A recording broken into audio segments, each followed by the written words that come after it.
those who loved him are planning his funeral that will be held on tomorrow. That chain reaction sent that Kia smashing through the front of Hooked Fish Market. And Lafayama Chapman just happened to be standing right there in the doorway. Laffy, as his friends called him, was killed, the building badly damaged, and that fish market is now closed.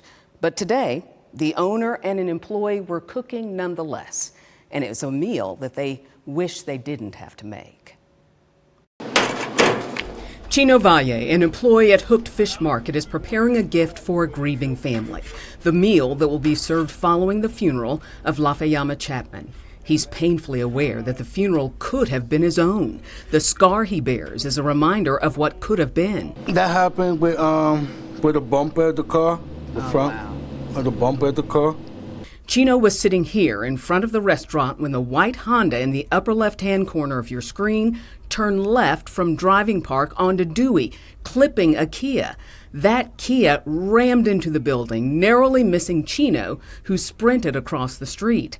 But Lafayama Chapman, known as Laffy to his friends, was not as fortunate. He was standing in the doorway of Hooked Fish Market when the car barreled through the front of the building.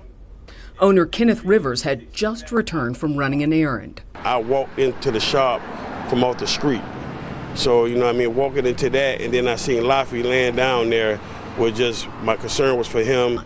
After all, Laffy was more than a customer. He was a friend and kindred spirit. We always have conversations about, him coming home from being incarcerated, me as well, and our next step forward in being in the community.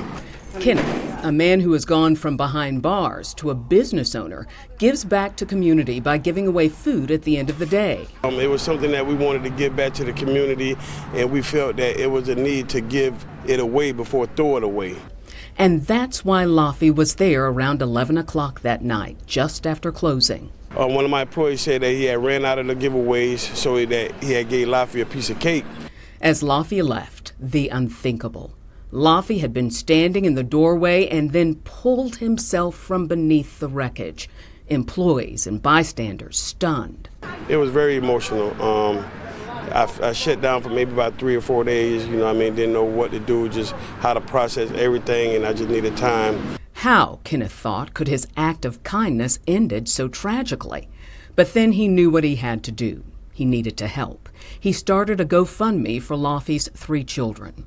All proceeds will go to the family and to the proceeding of his funeral. And while his building is broken, his spirit is not. He points to a colorful fish that hangs in the window, a gift from school children that surprisingly was untouched that night. And after all that happened, it survived.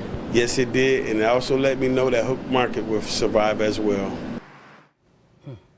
Kenneth hopes to reopen in a few months and will host an event to honor Laffy.